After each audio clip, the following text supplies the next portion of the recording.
सभी को नमस्कार। मैं मनोज मिश्रा आपके अपने यूट्यूब चैनल पर आप सभी का हार्दिक स्वागत करता हूं। दोस्तों, सामाजिक अध्ययन शिक्षण विधियों को के बारे में हम पढ़ रहे हैं। अब तक 8 वीडियोज 8 भाग आप पढ़ चुके हैं। आज इनका 9वां भाग आपके सामने प्रस्तुत है। पिछले 8वें भाग में हमने परीक्षा के बारे में पढ़ा था कि परीक्षा यानी पूछताछ क्या होती है, कि बच्चा शिक्षक से कुछ भी बात पूछता है और शिक्षक उसे प्रमाण के आधार पर उत्तर देता है, बालक की जिज्ञासा को शांत करता है, वही परीक्षा है। उस परीक्षा के बारे में हमने विस्तार से पढ़ा था, उसकी विशेषताओं के बारे में पढ़ा था। आज हम उसी परीक्षा के अंतर्गत ले रहे हैं परीक्षा प्रशिक्षण प्रतिमान। परीक्षा प्रशिक्षण प्रतिमान या उपागम भी जिसको अपन कह सकते हैं कि यह क्या है और इसमें कौन कौन से तत्वों को शामिल किया जाता है। तो देखिए, परीक्षा प्रशिक्षण प्रतिमान का प्रतिपादन 1962 ईस्वी में रिचर्ड सकमेन नामक एक विद्वान हुए हैं। तो डॉक्टर रिचर्ड सकमेन के द्वारा 1962 ईस्वी में परीक्षा प्रशिक्षण प्रतिमान का प्रतिपादन किया था। इन्होंने यह प्रतिपादन आगमनात्मक प्रणाली के आधार पर विकसित किया था। हम भाषा के अंतर्गत आगमन विधि आगमन प्रणाली को पढ़ करके आए हैं, जिसमें बच्चों के सामने पहले उदाहरण प्रस्तुत किए जाते हैं और उदाहरणों के आधार पर ही उनसे नियम की स्थापना करवाई जाती है। वैसे ही यहाँ शिक्षक है, वो बच्चों के सामने कुछ न कुछ उदाहरण प्रस्तुत करता है और उदाहरणों के द्वारा ही बच्चों की जिज्ञासाओं को शांत किया जाता है, वही परीक्षा प्रशिक्षण प्रतिमान है। इस परीक्षा प्रशिक्षण प्रतिमान का प्रतिपादन सबसे पहले भौतिक विज्ञान विषय के लिए किया गया था, लेकिन भौतिक विज्ञान में सफल हो जाने के बाद अन्य विषयों पर भी इस प्रतिमान को लागू कर दिया गया। तो आइए पढ़ते हैं क्या है परीक्षा प्रशिक्षण प्रतिमान, क्या है इसकी विशेषताएं। सबसे पहले पूछा जाता है कि इसके प्रतिपादक कौन है, तो उसका उत्तर होगा डॉक्टर रिचर्ड सकमेन। परीक्षा प्रशिक्षण प्रतिमान के प्रतिपादक हैं रिचर्ड सकमेन। कब किया गया था इसका प्रतिपादन, तो 1962 ईस्वी। तो देखिए, परीक्षा प्रशिक्षण प्रतिमान का प्रतिपादन 1962 ईस्वी में डॉक्टर रिचर्ड सकमेन के द्वारा किया गया था। कौन सी प्रणाली के आधार पर किया गया, तो यह प्रतिमान आगमनात्मक प्रणाली पर आधारित माना जाता है। परीक्षा प्रशिक्षण प्रतिमान है वो आगमनात्मक प्रणाली पर आधारित माना जाता है। इसमें शिक्षक बच्चों के सामने उदाहरण प्रस्तुत करता है और उदाहरणों के आधार पर ही उनकी जिज्ञासाओं को शांत किया जाता है। फिर देखिए, इस प्रतिमान से बालक की व्यक्तिगत क्षमताओं में विकास किया जाता है, जिससे वह सामाजिक क्षमताओं का विकास और समायोजन कर सके। कि यह परीक्षा प्रशिक्षण प्रतिमान है वो किसके लिए विकसित किया गया, तो बालकों की जो व्यक्तिगत क्षमताएं हैं, एक बालक खुद कितना विकास कर सकता है, तो उसकी व्यक्तिगत क्षमताओं का विकास करने के लिए, सामाजिक क्षमताओं का विकास करने के लिए इस प्रतिमान का प्रतिपादन किया गया था। डॉक्टर रिचर्ड सकमेन की क्या मान्यता थी, कि उनकी मान्यता थी कि बालक स्वभाव से ही जिज्ञासु होते हैं। कोई भी बालक है, उनमें पूछने की एक जिज्ञासा रहती है कि कैसे हुआ, क्यों हुआ, कब हुआ, कहाँ हुआ। तो बालक स्वभाव से ही जिज्ञासु होते हैं तथा वे अपनी जिज्ञासा की संतुष्टि के लिए पूछताछ में आनंद का अनुभव करते हैं। जब तक वो पूछताछ नहीं कर लेते, बच्चों का खाना हजम नहीं होता है, तो बालक स्वभाव से जिज्ञासु है और जिज्ञासु होने के कारण वे पूछताछ करते रहते हैं।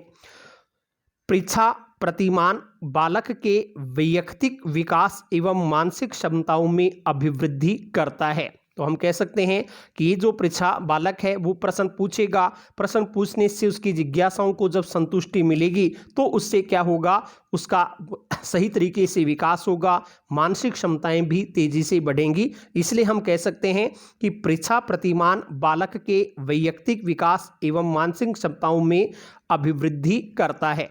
कौन से विषय के लिए इसकी शुरुआत हुई थी, तो आरंभ में परीक्षा प्रतिमान का प्रतिपादन भौतिक विज्ञान शिक्षण के लिए किया गया था। शुरू में ये भौतिक विज्ञान फिजिक्स के लिए लागू हुआ था, परंतु उसकी सफलता को देखकर अब इसका प्रयोग अन्य विषयों के शिक्षण में भी किया जाने लगा है।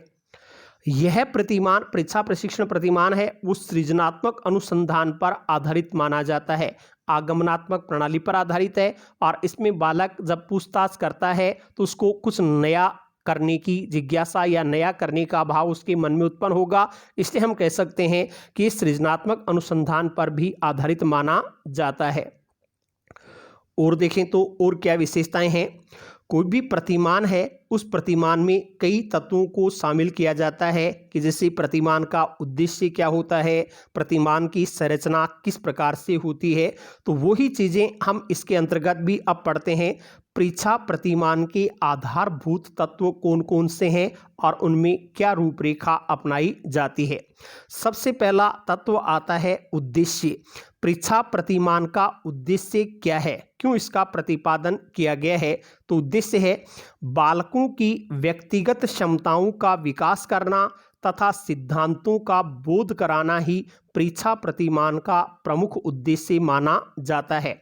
कोई भी बालक है उस बालक में व्यक्तिगत क्षमता कितनी है, उसकी व्यक्तिगत क्षमता को विकसित करना तथा उनको सिद्धांतों का, कोई भी सिद्धांत वैज्ञानिक तथ्य आदि हैं उनका बालकों को ज्ञान करवाना ही इस परीक्षा प्रतिमान का प्रमुख उद्देश्य माना गया है। फिर पूछते हैं कि परीक्षा प्रतिमान की संरचना कैसे हुई है, इसमें कौन कौन सी अवस्थाएं होती हैं। तो परीक्षा प्रतिमान की संरचना के अंतर्गत 5 अवस्थाओं को शामिल किया जाता है। 5 अवस्थाएं हैं वो इसके अंतर्गत शामिल की जाती हैं। वो 5 अवस्थाएं कौन कौन सी मानी जाती हैं। सबसे पहली है समस्या की पहचान करना एवं चयन करना। समस्या की पहचान और चयन होता है। इसमें क्या होता है, शिक्षक है वो किसी न किसी समस्या का चयन करता है, कोई भी समस्या का चयन करता है। शिक्षक कोई भी अनुसंधान करता है, खोज करता है और उस अनुसंधान के आधार पर एक डाटा शीट वो अपनी तैयार कर लेता है तथा ये निश्चय करता है कि उस परीक्षा प्रक्रिया के प्रारंभ में छात्रों को कितनी सूचना देनी है तथा कितनी सूचनाएं छात्रों को बाद में देनी है। शुरू में कितनी सूचना बच्चों को देनी है, कितनी सूचना बाद में उनको देनी है। यदि बच्चा बाद में कोई कठिनाई अनुभव करता है तो उस कठिनाई के समय उसे क्या सूचनाएं दे सकते हैं या क्या सहायता दे सकते हैं, उसी को कहते हैं समस्या की पहचान एवं चयन करना। दूसरी अवस्था आती है समस्या संबंधी प्रयोग करना। समस्या संबंधी प्रयोग करना, इसमें क्या होता है, इस चरण में छात्र है वो शिक्षक से प्रश्न पूछता है, प्रश्न पूछ करके समस्या से संबंधित सूचनाओं का संकलन करता है। छात्र शिक्षक से कुछ प्रश्न करेगा, प्रश्नों के द्वारा वो अपनी सूचनाओं का संकलन करेगा और अब छात्र को यदि खुद के स्तर पर भी कुछ डाटाज मिलते हैं तो उन डाटाज को एकत्र करने का वो प्रयास करता है। छात्र शिक्षक से प्रश्न करता है तो प्रश्न शिक्षक उन प्रश्नों का उत्तर हाँ या ना में अधिक देता है। दूसरे चरण में जो शिक्षक है वो पूरा उत्तर नहीं देता, हाँ यस नो में ज़्यादातर शिक्षक के उत्तर होते हैं। तीसरा चरण आता है छात्रों व शिक्षक द्वारा समस्या समाधान के प्रयास करना।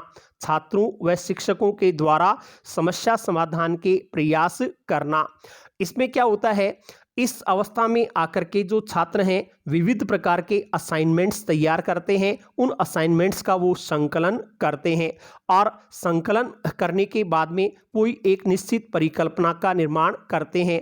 उस परिकल्पना के आधार पर वो कार्य क्या है, उसका कारण क्या है, कार्य और कारण के संबंधों की वो जांच करते हैं।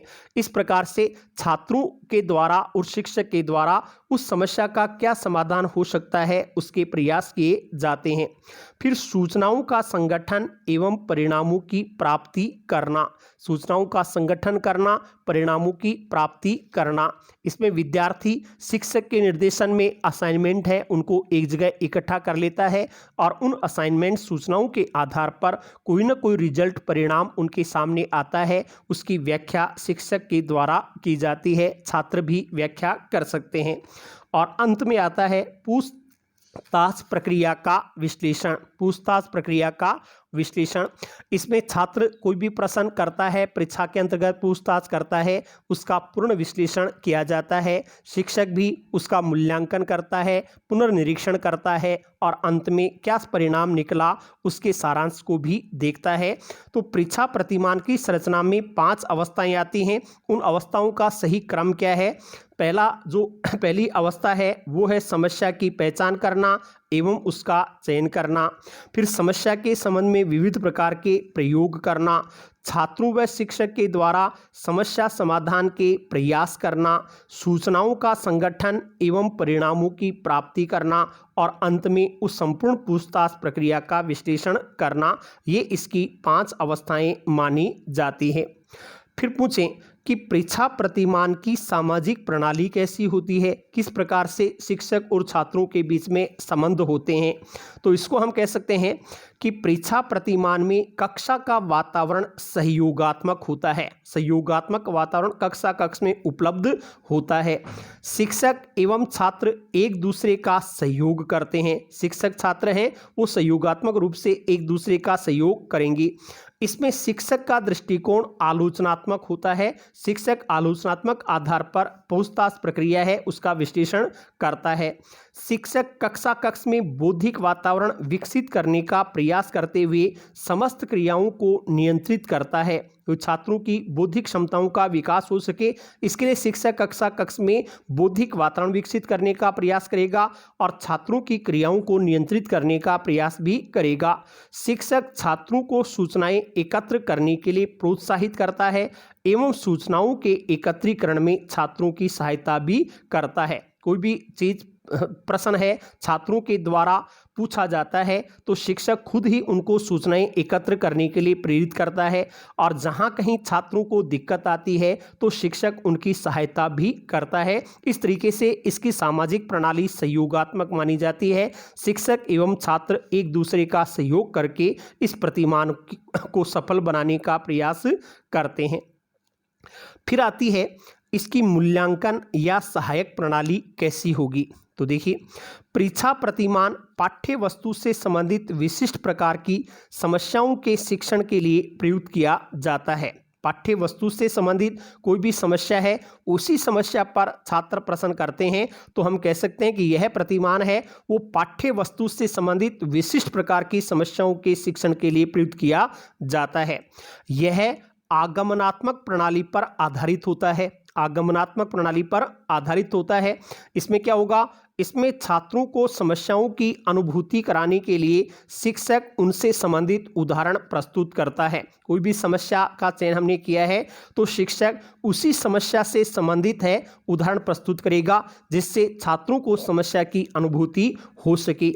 इसमें मूल्यांकन के लिए शिक्षक प्रयोगात्मक परीक्षाओं का आयोजन करते हुए यह पता लगाने का प्रयास करता है कि छात्र अपनी समस्याओं का समाधान करके अपने कार्य को कितने प्रभावशाली ढंग से कर सकते हैं। मूल्यांकन हमेशा प्रायोगिक तौर पर होता है। छात्रों से ही प्रयोग करवाए जाते हैं और उन्हीं से अपनी समस्याओं का समाधान खोजने के लिए कहा जाता है। तो उदाहरणों के आधार पर, प्रयोगों के आधार पर इसमें बच्चों की समस्याओं के निदान किए जाते हैं।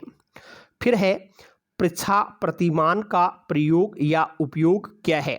तो परीक्षा प्रतिमान का प्रयोग वैज्ञानिक विषयों के बोध के लिए किया जाता है। कोई भी विज्ञान से संबंधित विषय हैं, वैज्ञानिक तथ्यात्मक विषय होते हैं, उनके ज्ञान के लिए इस प्रतिमान का प्रयोग कक्षा कक्ष में किया जाता है जिससे छात्र अपनी सूचनाओं का विश्लेषण कर सकें तथा अन्य व्यूह रचनाओं से तुलना कर सकें। इससे शिक्षक व बालकों में पारस्परिक संबंधों का विकास होता है। वैज्ञानिक सूचनाओं का विश्लेषण करता है, छात्र और शिक्षक सहयोगात्मक रूप से कार्य करते हैं जिसके कारण से उनके जो संबंध हैं, पारस्परिक संबंध हैं, वो अच्छे बन जाते हैं, प्रगाढ़ बन जाते हैं और एक दूसरे के सहयोग करते हुए वो शिक्षक है बालकों की जिज्ञासाओं को शांत करने का प्रयास करेगा। फिर पूछें परीक्षा प्रतिमान के गुण क्या है। तो देखिए, इस पद्धति के प्रयोग से छात्रों की व्यक्तिगत एवं सामाजिक क्षमताओं का विकास होता है। जब छात्र पूछेगा, कोई भी उसके मन में जिज्ञासा उत्पन्न होगी, वो शिक्षक से प्रश्न करेगा। प्रश्न करने पर शिक्षक विविध प्रकार के प्रयोगों, उदाहरणों के द्वारा उसके प्रश्न का उत्तर देने का प्रयास करेगा और छात्र भी सूचनाओं का संकलन करते हुए समस्या समाधान के प्रयास में लगातार लगा रहेगा। इससे हम कह सकते हैं कि परीक्षा प्रतिमान के प्रयोग से छात्रों की व्यक्तिगत एवं सामाजिक क्षमताओं का विकास होता है। दूसरा हम कह सकते हैं, इस पद्धति के प्रयोग से छात्रों में वैज्ञानिक प्रवृत्ति एवं बोध का भी विकास होता है। छात्र जब खुद समस्या का समाधान करने के लिए प्रयत्नशील होता है तो वैज्ञानिक प्रवृत्ति बालक में अपने आप विकसित होती है। वैज्ञानिक प्रवृत्ति का, वैज्ञानिक बोध का ज्ञान या विकास बच्चों में हो जाता है। तीसरा हम कह सकते हैं, इस पद्धति के प्रयोग से छात्रों में नवीन ज्ञान को प्राप्त करने के प्रति उत्सुकता उत्पन्न होती है। यदि वो परीक्षा प्रतिमान का प्रयोग करने लगता है सही तरीके से, तो नए नए प्रश्न उसके मन में आते रहेंगे और नया नया ज्ञान उसको प्राप्त होता रहेगा। इस पद्धति के प्रयोग से छात्रों में सहयोग की भावना का विकास भी होता है। छात्र एक दूसरे का सहयोग करते हैं, शिक्षक से भी सहयोग प्राप्त करते हैं, इसलिए उनमें सहयोगात्मक भावना का विकास स्वतः हो जाता है। फिर कहें तो इस पद्धति के प्रयोग से छात्र समस्या से संबंधित उपकल्पनाओं के विकास तथा उनकी जांच करने में सक्षम हो जाते हैं। समस्या क्या है, इस समस्या के क्या समाधान हो सकते हैं, कैसे कैसे समस्या से हम बाहर निकल सकते हैं, ये इन सभी तथ्यों के ऊपर बालक जोर देता है, इनके समाधान खोजता है। इसलिए हम कह सकते हैं कि वो बालक है हर प्रकार की समस्या का सामना करने में सक्षम हो जाते हैं। तो ये इस प्रतिमान के कुछ विशेष गुण माने जाते हैं। बालकों की व्यक्तिगत क्षमता का विकास, सामाजिक क्षमता का विकास, वैज्ञानिक प्रवृत्ति एवं बोध का विकास इसमें होता है। नए ज्ञान को प्राप्त करने के प्रति उत्सुकता होती है, सहयोगात्मक भावना का विकास होता है और हर प्रकार की समस्या का निदान कैसे हो सकता है उनके बारे में भी बालक ज्ञान प्राप्त करता है। कहते हैं जहाँ लाभ होते हैं वहाँ कुछ गुण, वहाँ कुछ दोष या हानियाँ भी होती हैं। तो परीक्षा प्रतिमान में भी क्या दोष हैं, इसकी क्या कमियाँ हैं, क्या सीमाएं हैं, उसको हम देखें। तो देखिए क्या क्या इसके दोष माने जा सकते हैं। पूछताछ की प्रक्रिया के माध्यम से क्रमबद्ध एवं सुसंगठित रूप में अधिगम प्रक्रिया संपन्न नहीं होती। कुछ बालक ऐसे होते हैं कि वो जो प्रश्न पहले करना चाहिए वो बाद में करते हैं, बाद वाला पहले आ जाता है, या कोई बच्चा बीच में ही कोई अन्य समस्या उत्पन्न कर देता है। तो इसमें क्रमबद्ध एवं सुसंगठित रूप में अधिगम है, सीखने की प्रक्रिया संपन्न नहीं होती, क्योंकि प्रश्नों का कोई विशेष क्रम नहीं होता है। इसमें विषय से हटने के अवसर भी अधिक होते हैं। कोई बच्चा, हम किसी विषय के बारे में चर्चा कर रहे हैं लेकिन वो अन्य विषय के बारे में प्रश्न करने लग जाता है। इस तरीके से ये इसका पहला दोष है कि इसमें क्रमबद्ध एवं सुसंगठित रूप में शिक्षण नहीं होता, अधिगम नहीं होता। फिर दूसरा दोष है, इसकी सफलता के लिए प्रशिक्षित एवं अनुभवी अध्यापकों की आवश्यकता होती है। इस परीक्षा प्रतिमान की सफलता शिक्षकों के ऊपर निर्भर करती है। साधारण शिक्षक इसमें कभी भी सफल नहीं हो सकता। प्रशिक्षित और अनुभवी अध्यापक होगा वो ही इसमें सफलता प्राप्त कर सकता है। तो इसकी भी डिमांड ज़्यादा हो जाती है। फिर मंदबुद्धि बालकों के लिए यह उपयोगी नहीं है। जो प्रश्न किए जाते हैं कक्षा कक्ष में, तो अधिकतर प्रतिभाशाली छात्र, होशियार छात्र ही ज्यादा प्रश्न करते हैं। मंदबुद्धि बालकों के मन में ऐसे विचार उत्पन्न ही नहीं होते कि वो कुछ प्रश्न कर सकें। तो मंदबुद्धि बालकों को यदि इस प्रतिमान से हम पढ़ाना शुरू करेंगे तो वो उनके लिए उपयोगी नहीं होगा। उनको उनके स्तर के अनुसार ही पढ़ाया जाना चाहिए। फिर कह सकते हैं प्राथमिक स्तर पर शिक्षण के लिए भी यह उपयोगी नहीं है, क्योंकि इस स्तर पर छात्र शिक्षक से प्रश्न करने में संकोच का अनुभव करते हैं। यदि उच्च स्तर पर, कॉलेज स्तर पर हम इसका प्रयोग करना चाहें तो सफलता प्राप्त कर सकते हैं, क्योंकि कॉलेज स्तर पर बच्चों का दिमाग इतना विकसित हो जाता है कि वो सही तरीके से प्रश्न कर सकते हैं। लेकिन छोटे बच्चों के मन में एक तो सही प्रश्न करने का तरीका नहीं होता, फिर यदि वो शिक्षक के सामने जाते हैं तो हिचकिचाने लग जाते हैं, संकोच की भावना होती है और वो अपने मन की सभी जिज्ञासाओं को शिक्षक के सामने प्रस्तुत नहीं कर पाते हैं। इसलिए प्राथमिक स्तर के बालकों के लिए यह प्रतिमान उपयोगी नहीं माना जाता।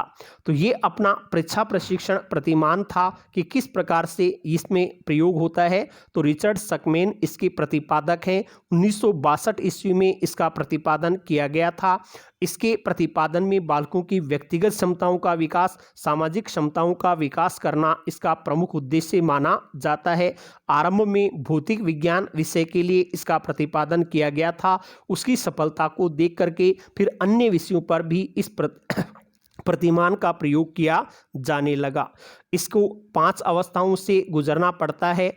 5 अवस्थाएं इसकी क्रमानुसार मानी जाती हैं। समस्या की पहचान, चयन, समस्या संबंधी प्रयोग, छात्रों व शिक्षकों के द्वारा समस्या समाधान की प्रयास, सूचनाओं का संगठन, परिणामों की प्राप्ति और पूछताछ प्रक्रिया का विश्लेषण जैसी अवस्थाएं इसके अंतर्गत आ जाती हैं। बालकों में सहयोगात्मक भावना का विकास करने के लिए इस प्रतिमान को विकसित किया गया था। तो ये परीक्षा प्रतिमान का टॉपिक अपना पूरा होता है। अगले वीडियो में हम आनुभाविक साक्ष्य के बारे में विस्तार से पढ़ेंगे। सभी को धन्यवाद।